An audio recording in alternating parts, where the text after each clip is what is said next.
Good evening, ladies and gentlemen. My name is Dennis Small. I want to welcome you to the closing panel of this ICLC Schiller Institute conference. The title of our panel is The Demise of the Importer of Last Resort. I'll be chairing the panel and also speaking. Excuse me, what else will I be doing? I have an announcement to begin with, if I can read this correctly, which is if you have left any items such as car keys, tape recorders, or cameras checked with security, you must pick them up at the end of this session. I also want to announce right now, and I will repeat this later on in the course of this evening's events, that tomorrow's internal business session of this conference will actually begin at 11 a.m. sharp. So we would ask those people who will be attending to please be prompt because we will begin on schedule. That's if it ever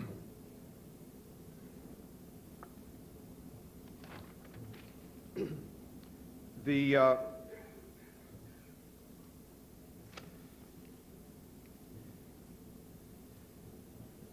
The first presentation tonight, I've given the title, This Little Piggy Went to Market. And if I could have the first transparency as opposed to Paul's slides.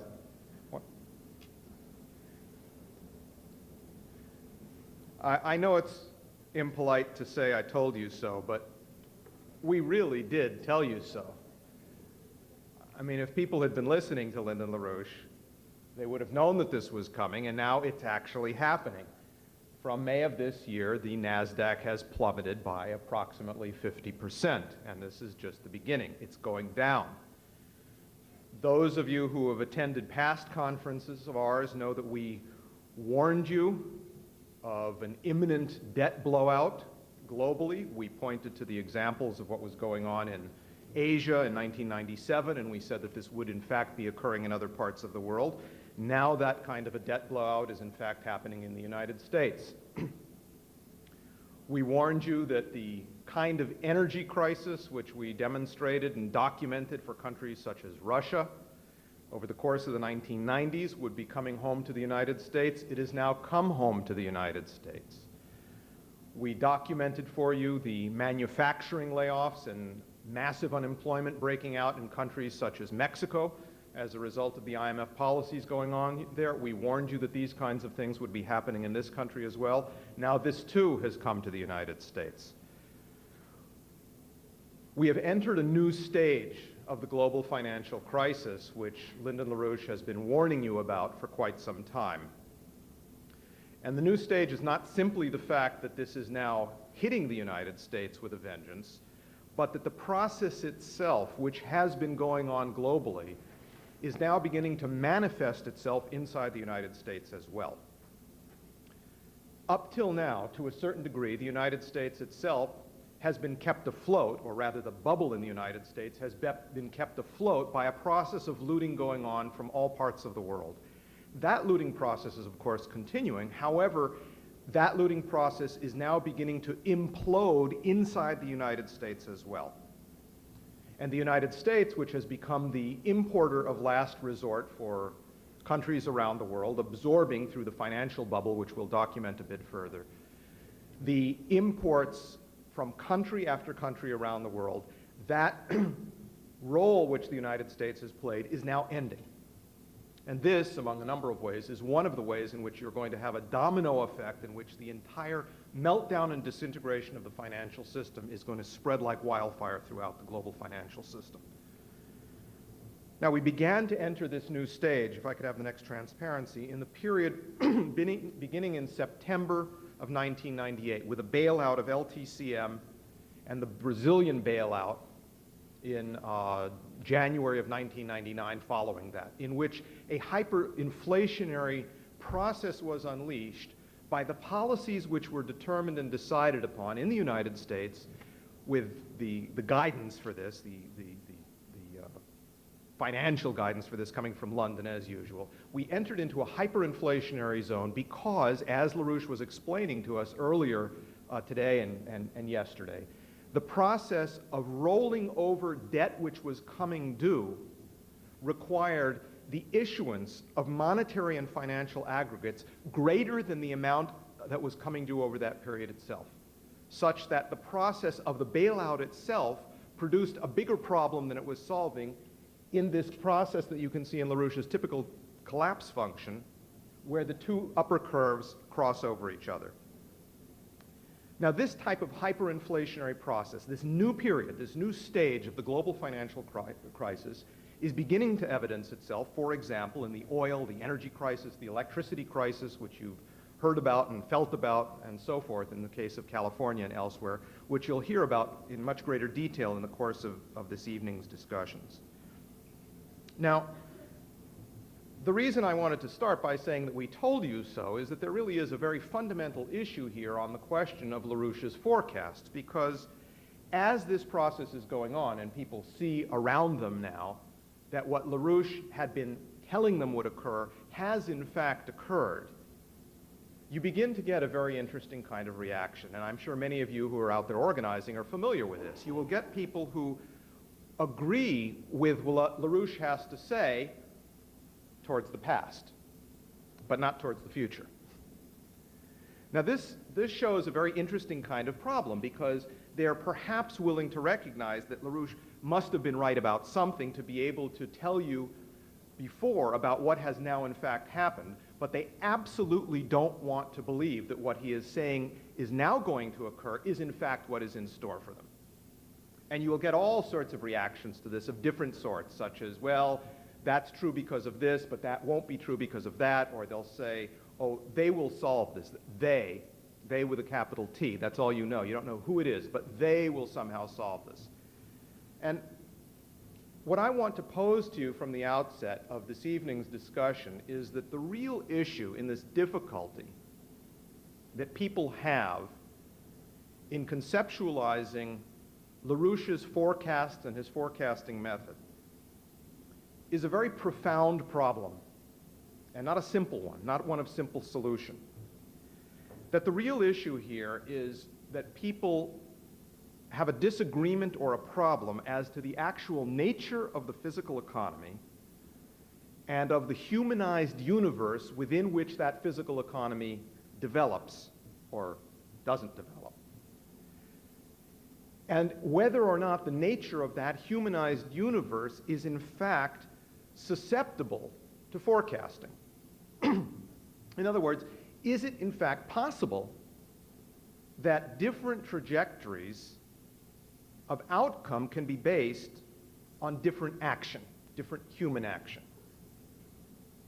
And this actually poses a very basic question, because the problem is that the concept that most people have of the physical universe and of the human economy developing within it is of a universe of either one of two options, either of fixed laws, which are linearizable in some fashion or other, both towards the past and towards the future, but which are linearizable, and therefore within that kind of basically materialist framework of one sort or another, because physics is, after all, a question of material bodies moving around, there is in fact no room for free will.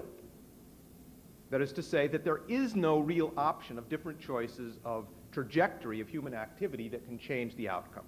And that's ultimately what's behind one of the views of the problem that people have with this issue of LaRouche's forecasting. And that leads to a certain kind of fatalism, which you're certainly familiar with, where people say, well, it's going to be what it's going to be, and there's no way you can actually change this, and that's where it's going to head, and that's the way it's going to be, and so on and so forth.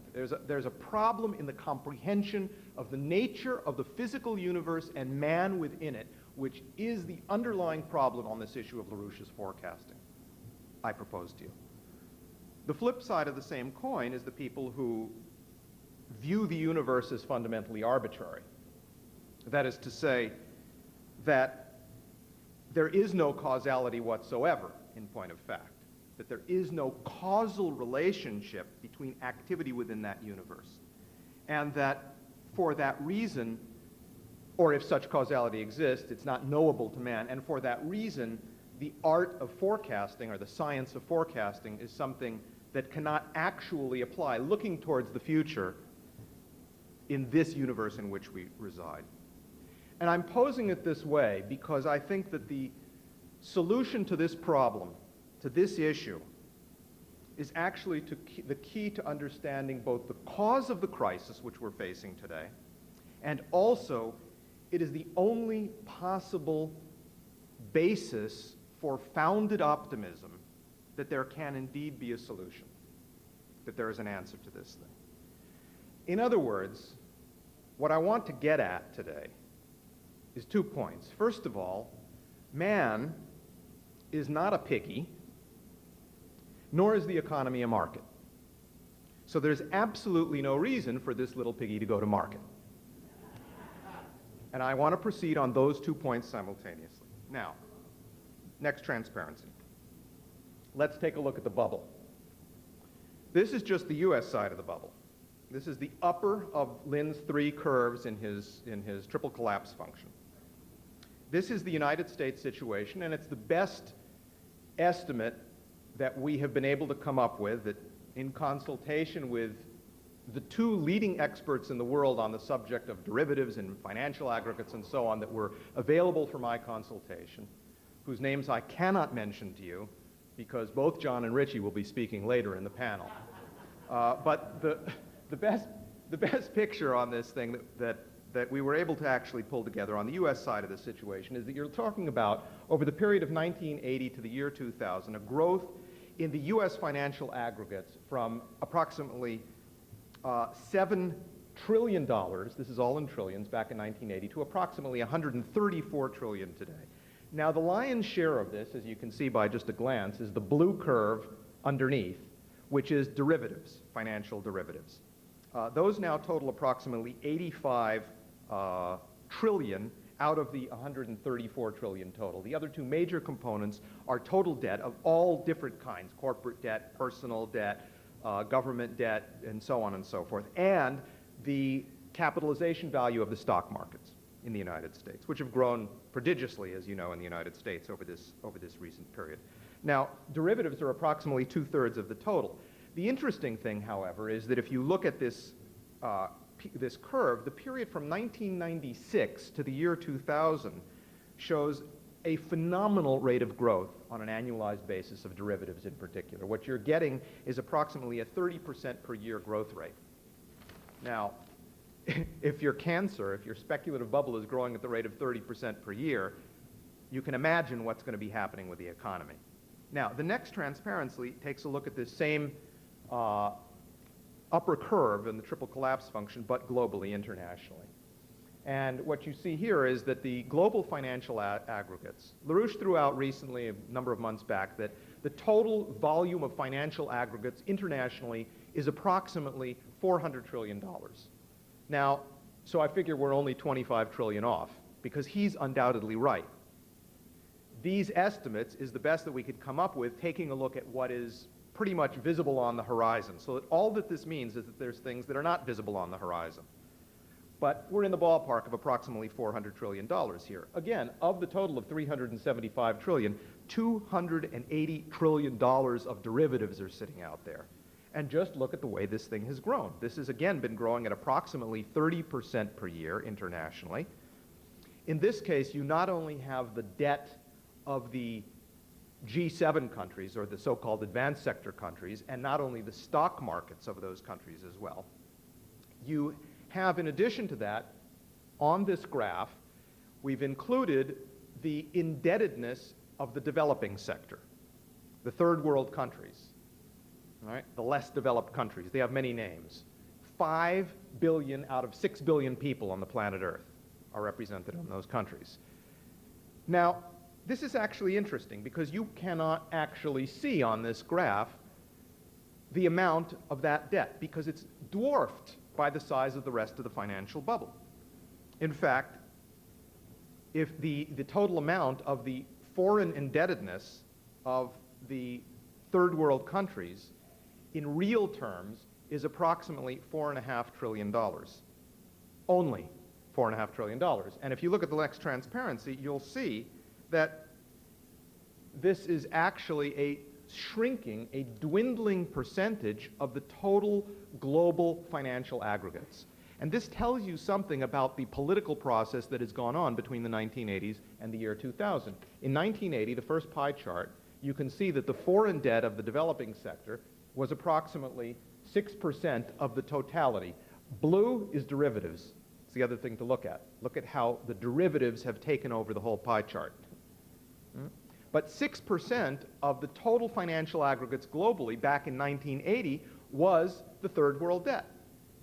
Now, there is a reason why the center of the financial political battle in 1980, 81, 82, and 83 revolved around the issue of the foreign debt of the third world countries. And LaRouche's proposal for Operation Juarez was going right at the center of the most explosive part of the global financial system.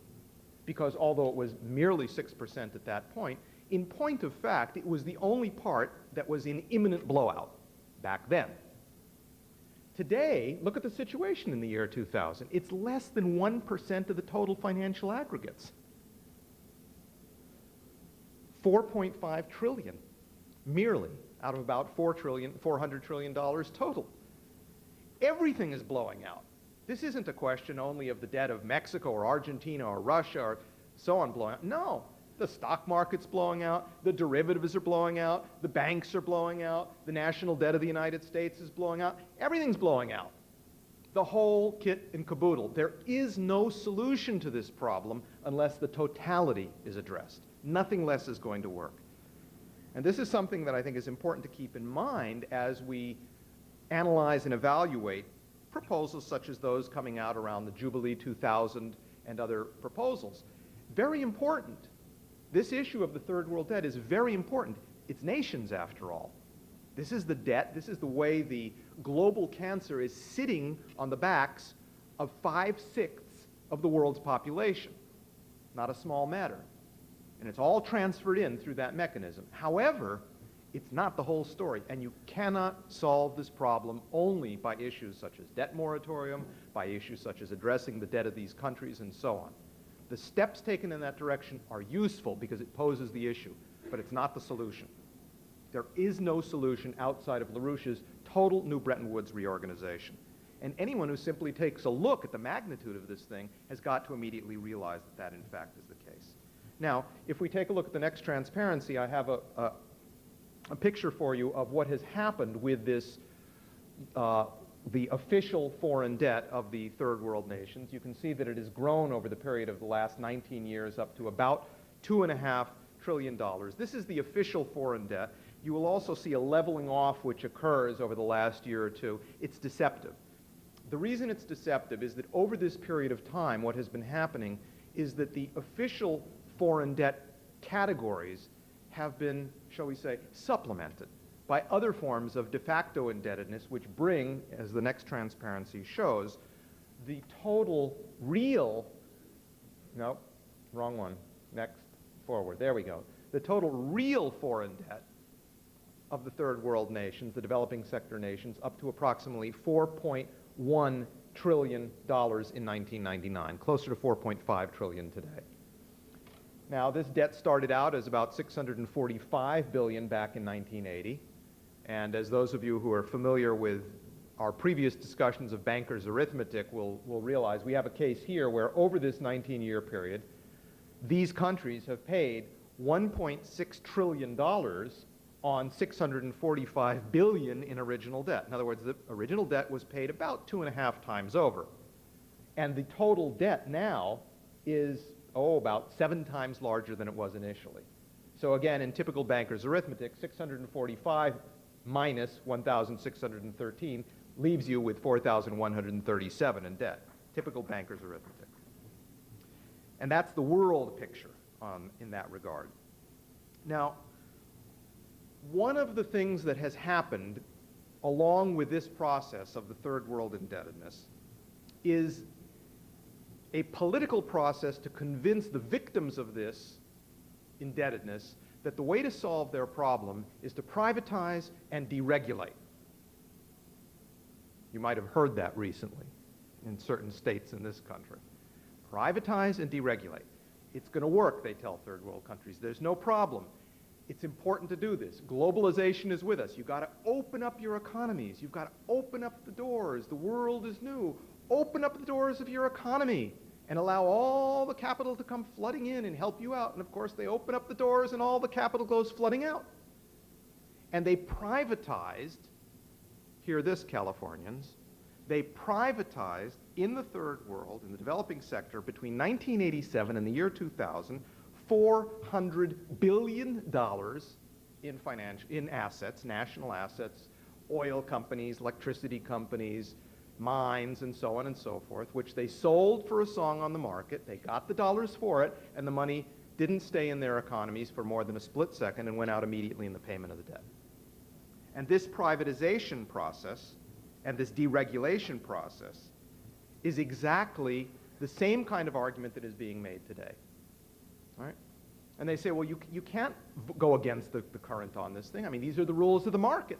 This is how things have to go. You can't get the market upset. Why, Mr. John Q. Market will be disturbed with you. You know, you used to hear about John Q. Public. Now it's John Q. Market. You sort of wonder, who is John Q. Market? So I did an internet search, and here he is.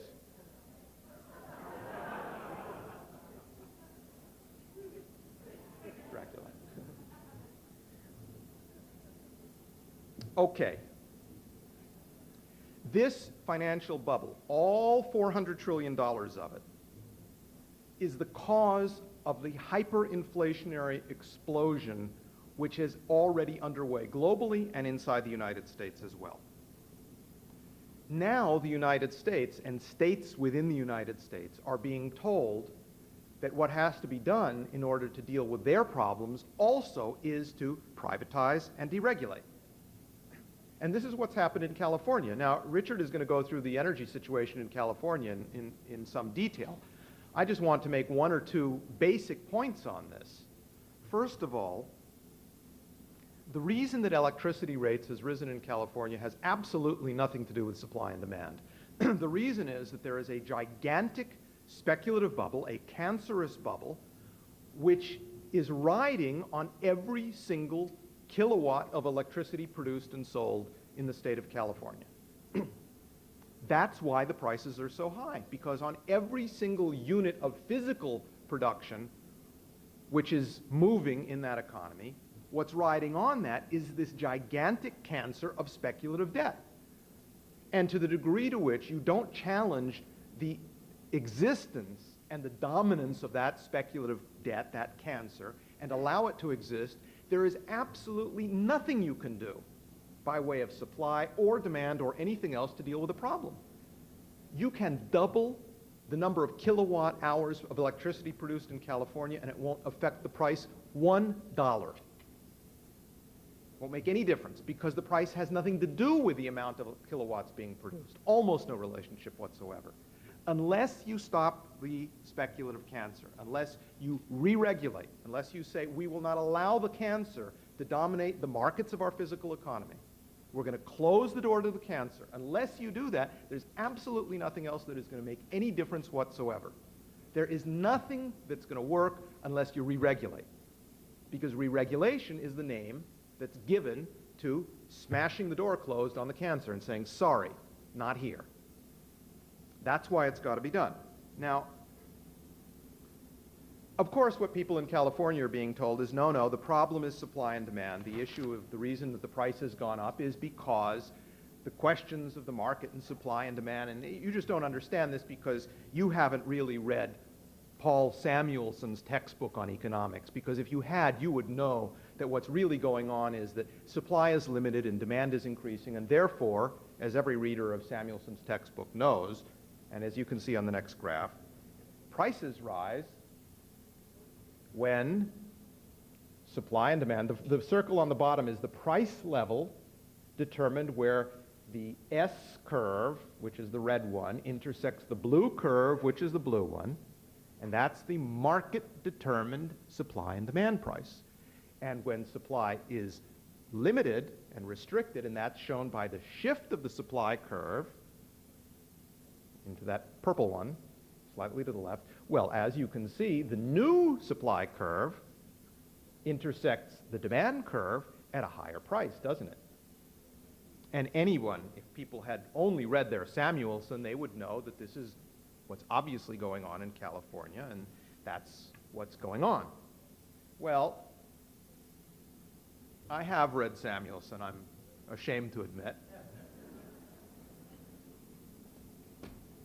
There it is. You do? Oh, shame on you. But I also have to tell you that I borrowed it from Richard Freeman, so. Thanks for the book, John. Paul was in Europe, so he had nothing to do with this.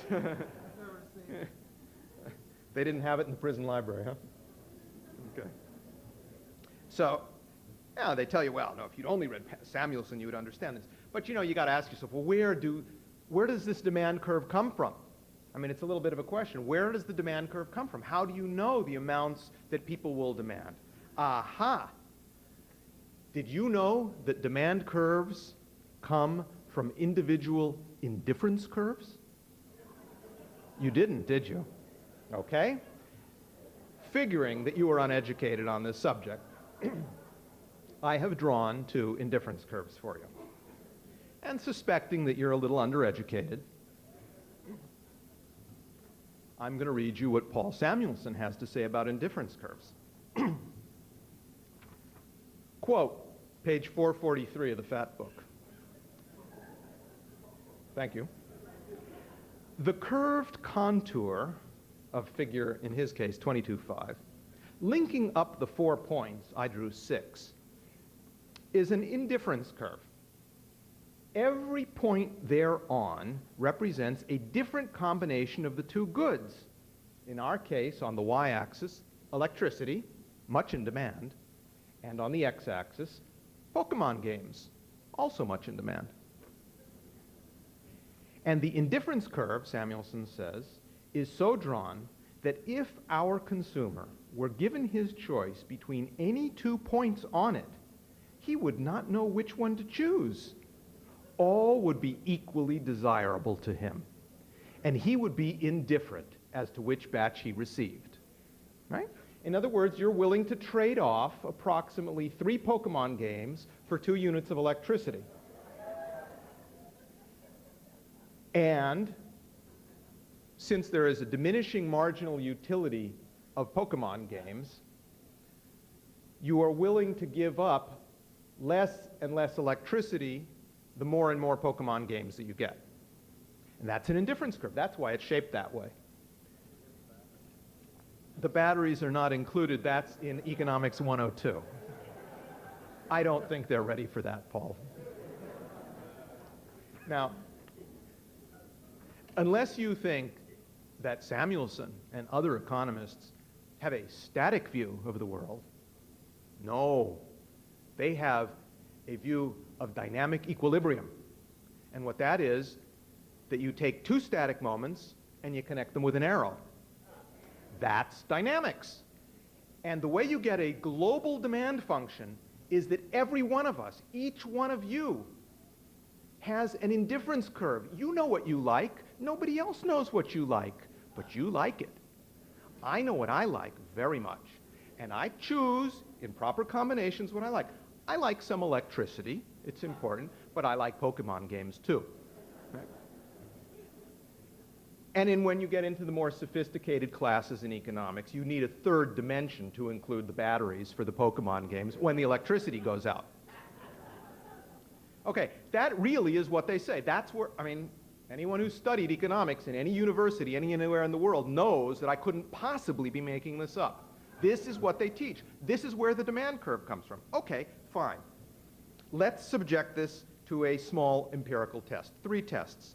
First, we're going to look at the question of oil, because after all, we were told, weren't we not, that the price of oil plummeted a couple of years ago because the market was flooded with all sorts of oil and supply and this, that, and the other. Now, if you look at what happened between 1996 and 1998, where the price of oil goes plummeting down by a percentage which is actually a 52% drop in the world price of oil over this 2-year period, The supply of oil over that same period rose 6%. Now, I ask you, do you think that a 6% increase in the supply of oil produced a 52% drop in the price? Well, the economists would say, well, that's because there's an extremely inelastic demand curve. I know you're wondering what the inelasticity of demand is, but we won't get into that today. Let's just look at what happened in the next year, between 1998 and 1999, and then in the year 2000. Well, the price of oil, as we all know, zoomed back up by an increase of 120%. And according to the theory of supply and demand, this would be a result necessarily of a vast contraction of supply that would drive the price up. Now, the only problem is that supply rose in this period by 2%. Well, slight problem. Let's look at the next transparency. Natural gas, U.S. natural gas. Look at what happened between 1990 and the year 2000.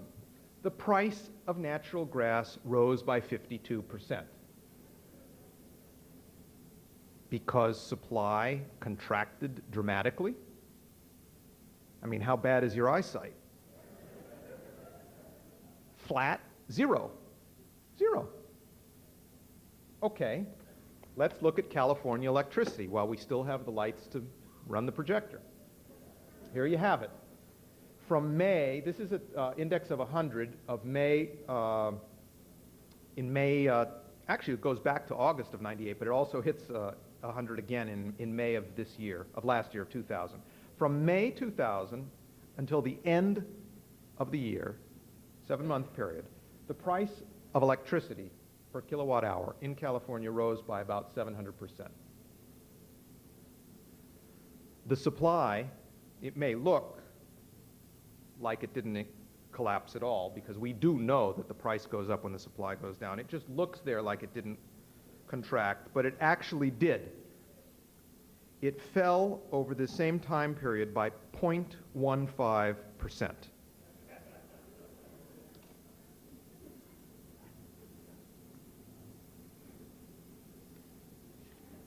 So much for Samuelson. And so much for the nonsense you hear about what's actually going on. What's going on is something else. What's going on is what LaRouche told you was going on. Now, let's for a moment take a quick survey of, on a global scale, the physical economic curve under the triple collapse function. That is to say, we've looked at the financial aggregates globally. Now let's look at one or two elements in the next transparency, please, of the physical economic parameters underneath. Here we're using 1990 as an index of 100, and we're looking at what has happened between 1990 and the year 2000 in two areas. This is grain production in the developing sector. That is to say, all of the third world countries, 5 billion people out of 6 billion people. And what you have in this situation is a 10% collapse per capita in grain output, in physical economic terms, while the speculative bubble has grown, as we indicated previously, with a derivatives growth rate of about 30% per year. Electricity, in this case, is electricity consumption in the CIS countries, the former Soviet Union countries. And there you have a collapse of 26%. Now, it is the case, and it's correct, economically, scientifically correct, to not show global averages on this thing, because the global averages actually disguise the truth of what's going on.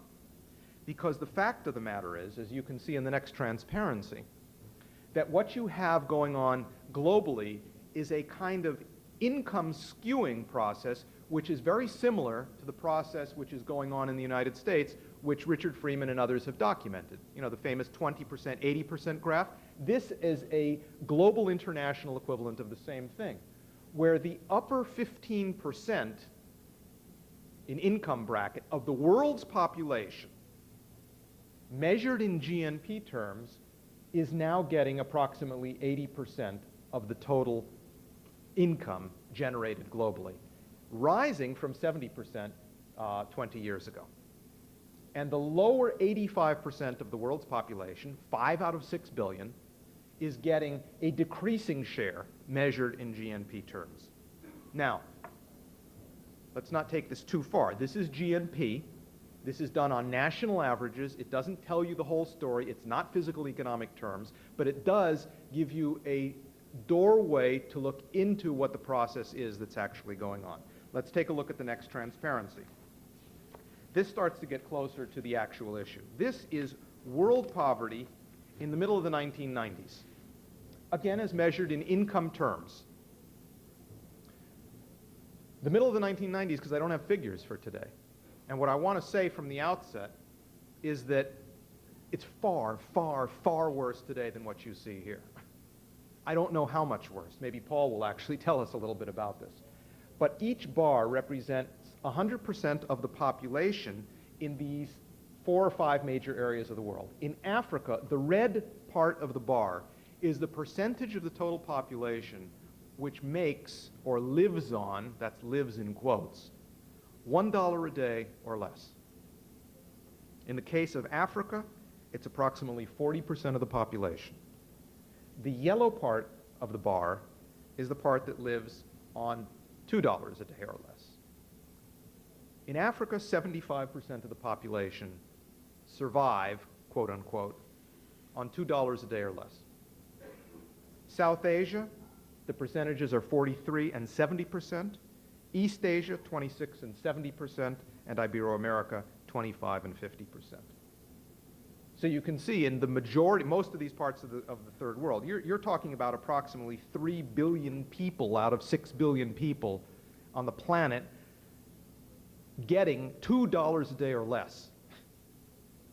Now this correlates with a lot of things. One of the things that it correlates with is life expectancy. And again, these are older numbers. Paul, I think, will have an update for us on this. And it's only getting worse. In the case of Africa, your life expectancy is 52 years. These are World Bank numbers that I'm dealing with here. And so on across.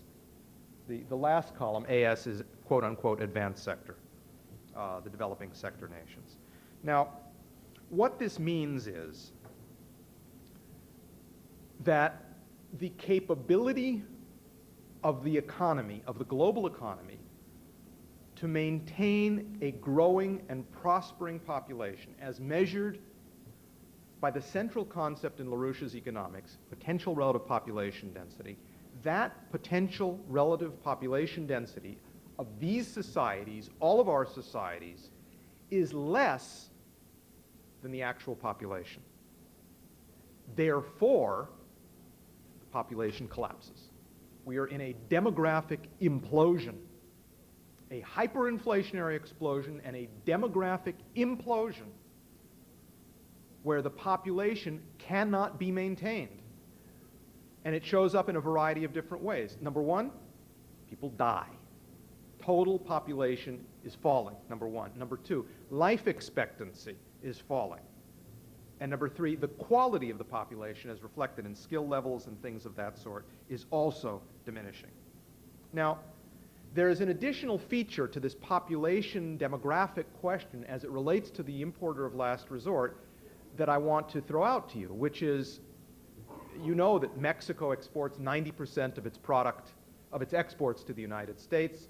Richard will document for you the situation in other countries, China 40%, other countries 30%. But this is their physical export. Many countries also export their population. There are 8 million Mexicans in the United States. And the next transparency, you can see what this means in terms of its labor force. It's 8% of the population. It's 12% of its labor force which has emigrated to the United States.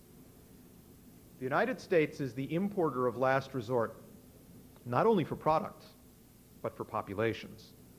What happens when the importer of last resort collapses in that regard as well? What we're looking at is a global society in the process of demographic implosion. What's the deeper issue? The deeper issue was posed by Lynn in, among other places, a recent article of his appearing in EIR magazine on look at what's happening in Brazil, discussing the WWF attack on the LaRouche organization in Brazil, where in the course of that discussion, LaRouche says the following. I'm going to read the paragraph of which this is just one of the selected quotes. He says, for this purpose, we may assort societies into two general types. The two types are assorted empirically by examining the evolution of the demographic characteristics of entire societies in their approximately, quote, closed system relationship to the region of the noosphere which that population inhabits and exploits. Okay? So far, so good? Societies can be characterized into two types according to their relationship in the relatively closed area that they inhabit, in their relationship to the noosphere, that is to say, the living physical universe which they inhabit. And then LaRouche goes on to say this. Societies in which the localized noosphere is developing anti-entropically, growing, typify one of the two types. Societies which may prosper at home by looting populations in regions abroad constitute an opposing type. Okay? There's two types. Those that develop anti-entropically and those which may seem to prosper at home by looting abroad.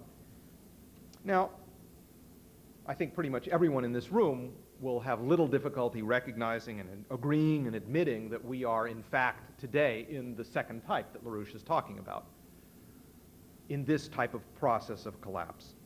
But you often run into the problem as to whether the first type of what LaRouche is discussing, that is to say, societies in which the localized noosphere is developing anti-entropically, is if this is in fact possible on a permanent ongoing basis, perpetual basis.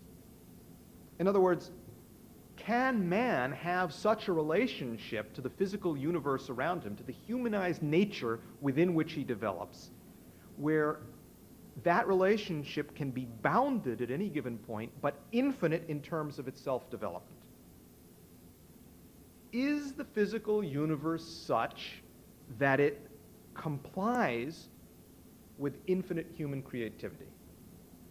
That's the issue. Now, some people say outright, no, of course not. That's ridiculous. You can't keep going on this way. Man can't do this. Who do you think you are? Man is not God, after all. Prince Philip tells us with great conviction that man is a virus. You can read in Luther that man is a worm.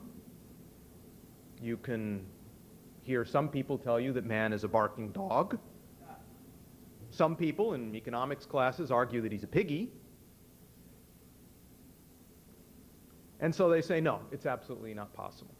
Now, a contrary view might perhaps be, well, no, we can do something about this after all, because as you develop and as you grow and you begin to exhaust your resources, you run into a problem, and you then have a crisis, or you have a crisis like today, and the circumstances are so critical that somehow or other man comes up with a solution, and creativity is there, and so on. And after all, necessity is the mother of invention, isn't it? Right? Wrong. Necessity is not the mother of invention. Invention is the mother of necessity. And that's a crucial distinction which I want to take recourse to Plato and his Timaeus to develop that idea a little bit, because, again, I believe that this is the only possible standpoint from which one can understand what got us into this mess and what is the basis for founded optimism for getting out of it. Invention is the mother of necessity, and that is the way the universe is actually organized. Now, in the Timaeus,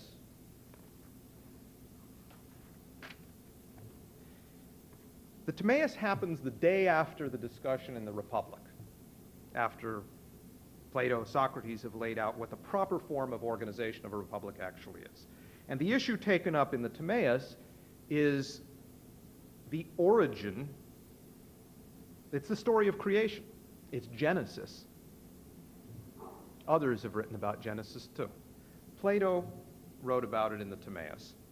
And it's the story of creation, or of Genesis, as told by Timaeus, an astronomer, interestingly, an astronomer. Remember the slideshow you saw from Bruce earlier in this conference. Now, the starting point of the discussion of the Timaeus, epistemologically, is actually where Plato leaves off in the Theaetetus, which is on the issue of what is the nature of knowledge? How do you know what you know? And it begins with a brutal assault on the idea of sense perception. And what Plato says, through Timaeus in this case, is that sense perception is absolutely false, and that the only basis for understanding actual causality in the universe, of what's actually causing things to occur, is reason. And Plato says the following. Timaeus says it, it's written by Plato. He says, what is the difference between that which eternally exists and has no birth, and that which is always coming into being and never exists? The first, that which eternally exists, the first, being eternally invariant, is comprehended by mentation with the aid of reason. The second, which is ephemeral and never really exists, is imagined by opinion with the aid of unreasoning sense perception. Okay, so that's the starting point of the discussion. So then Timaeus says, okay, now let's take a look at, from that starting point, what in fact is the cause? What is the origin? What is the story of creation? Where did this all come from? What's the cause of it all? And he says, we also say that what comes into being must necessarily come into being by some cause. To discover the creator and father of this universe is quite a task.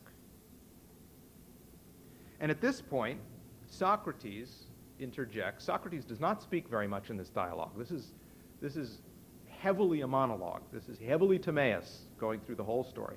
But Socrates interjects at about that point. He says, excellent, Timaeus, and we must by all means agree to do as you bid us. We have heard your prelude with admiration. Now do go on with the theme of the music. And I suggest you recall some of the discussion of music in this regard, because Timaeus will start discussing the creator of the universe as the composer of the universe.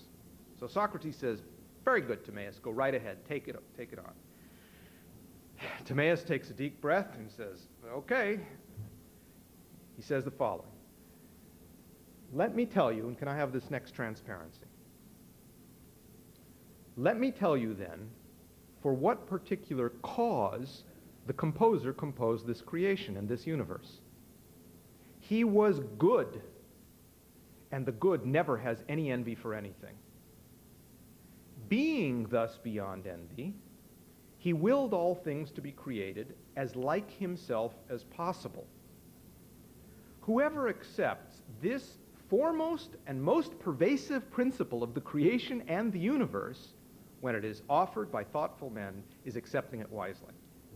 Now, I mean, this is pretty stunning. This, what does he call it? This foremost and most pervasive principle of the creation of the universe is that God created it good, that God was good, and he wanted it to be good. That's the starting point. That's causality. Now, having said that, Timaeus then goes on to explain, next transparency, after consideration, God found that among those things which are visible by nature, physical created world, those things which are visible by nature, no whole creature which is lacking in intelligence could ever be better than a whole creature which has mind. And that mind cannot come to be in something that has no soul. For this consideration, and here's where the quote picks up, for this consideration, that there's nothing better than that which has a mind within the created universe, nothing better than that which has a mind, and therefore a soul. For this consideration, he framed the universe by composing mind inside soul and soul inside body, so that he might produce a work most beautiful and most perfect by nature. In other words, that's why he did it that way. He wanted it to be the most perfect and beautiful by nature. That's why he put mind inside soul and soul inside body. In this way, according to the language of simile, we ought to say that this world was created by the providence of God as a living organism truly possessing soul and mind. Now I ask you to think about what LaRouche has been discussing over the various discussion periods about the way in which the cognitive process is the organizing principle from which life flows, and life in turn is the organizing principle from which the non-living flows, and not vice versa. This is what Plato had to say about exactly that topic. Now, Plato has posed here that the universe is composed of the non-living, the living, and mind, and that mind is the higher ordering principle of this. Okay. So far, so good. Then Plato, Timaeus, restates his conclusion. Let me just comment, however, that this idea of a single living organism and the universe functioning in this kind of way really reminds us powerfully of Leibniz's concept of the best of all possible worlds, right? That God created it in the most beautiful and perfect way possible. That's what Plato says, and that's reflected subsequently in a different kind of elaboration from Leibniz. And this is also this idea of the role that mind plays in the living universe shows up in Nicholas of Cusa, for example, in his dialogue, because it is a Platonic dialogue, The Layman About Mind, where he discusses this quote, which I have here, from his 1450 dialogue, The Layman About Mind. Cusa says, "Mind is a living substance. Its function in this body is to give it life. And because of this, it is called soul. Mind is a substantial form of power." So I think you can certainly see the way in which Leibniz and Cusa were absolutely Platonist, Platonic in the content of their philosophy, even with this brief reflection. Now,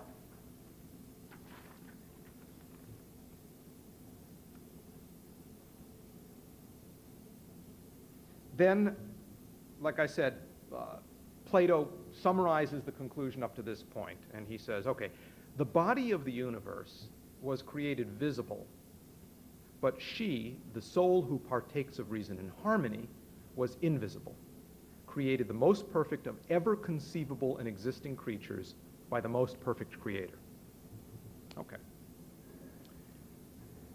But then there's an interesting change which occurs in the dialogue, because Timaeus introduces the following idea. He says the creator, the composer, was very happy with what he had done so far. He was overjoyed, in fact, by it. And he loved it very much. You may hear echoes of other discussions of Genesis written, which appear after the Timaeus, in Plato's words. He says, "When the Father who conceived it imagined it moving and alive and a delight for the everlasting gods, he loved it. And overjoyed, he conceived a plan of how to render it still more like its exemplar," i.e., like himself, to make it even more like its exemplar. "And since the exemplar is an eternal being, he set out to complete this universe as closely to that as possible." Okay? But now there's a problem here, because he can't make mind or man eternal in the same way God is eternal, because then he'll be God. But he wants to make it more perfect still. Why? Because he really loved what he had done, and he was overjoyed by it. So what did he do? What would you do? What does he do? Anyone have any ideas?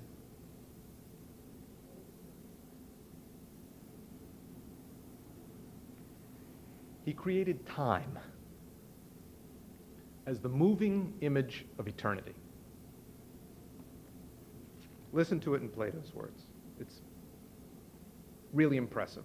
He says, "Given that the nature of the exemplar is eternal, and given that it was impossible to perfectly bestow this eternal quality on a thing which is generated, he invented some moving image of eternity, So at the very same moment in which he set the heaven in order, he also made an eternal moving image of the one and unmoving eternity. An image which moves according to a metric. And this metric we have called time. Think back to what Bruce was showing you in the movement of the skies, of the stars, the celestial bodies, and the way in which man sees his own actual eternal nature reflected in the movement of time, not in the clicking of a clock or the ticking of a clock, but rather in the way in which time has been created by the composer of the universe as a metric to make eternity simultaneous with his temporal existence. That's why God did it this way, according to Plato. I find it quite plausible. I certainly don't have a better idea than that one, or certainly not a more beautiful one. I'm very struck by this idea. Now, that being the case, having gone this far, having done this, and by the way, later in the Timaeus, Timaeus the astronomer tells us that, that God set the planets in motion and the orbs in motion as the means for measuring this presence of eternity as measured through time. That's why the planets orbit the way they do, is for that reason.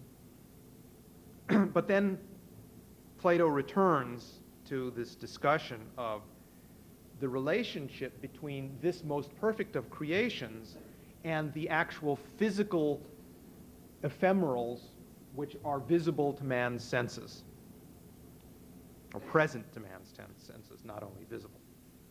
Those things which seem necessary. And he says the following.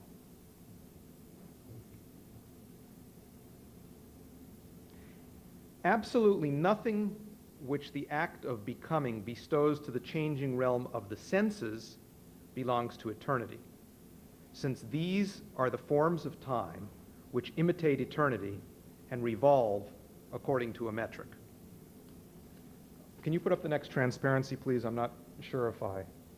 No, okay, this is the point that I wanted to get to, because Plato says, okay, how does all of this relate to what's going on in our knowledge and our understanding of the physical universe? He says, well, look, mind and soul are clearly the highest forms of the created universe. He says, for it must be said that of all beings, soul is the only one that has the right to possess mind, because soul is invisible, while earth, air, fire, and water are visible.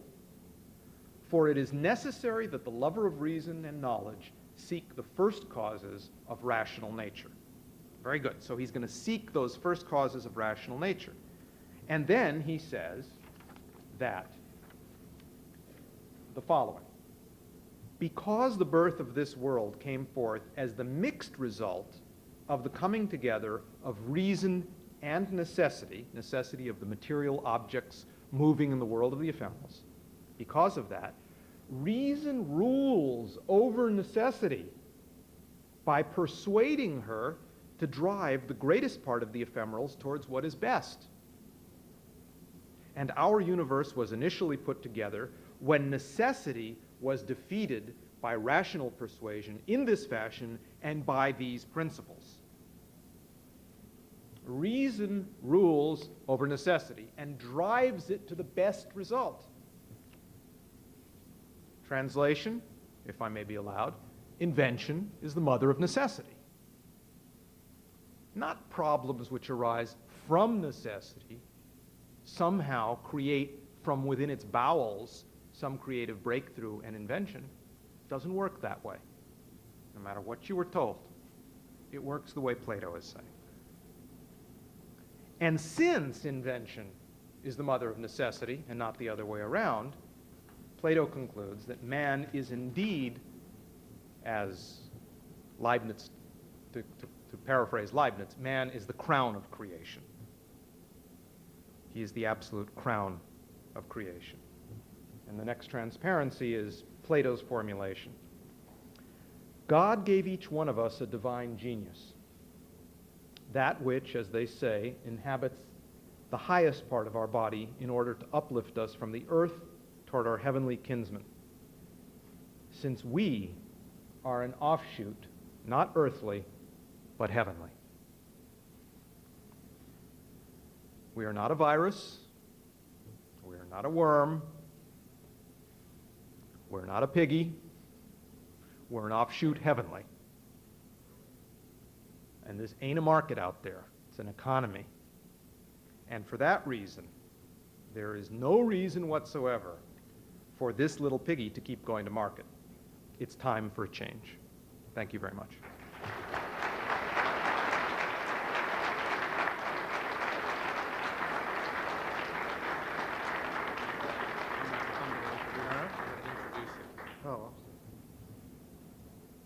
I just told Paul that I was going to introduce him. Ladies and gentlemen, this is Paul Gallagher, currently editor of EIR Magazine, until fairly recently a political prisoner, and now a former political prisoner. Paul Gallagher. Political parole leader.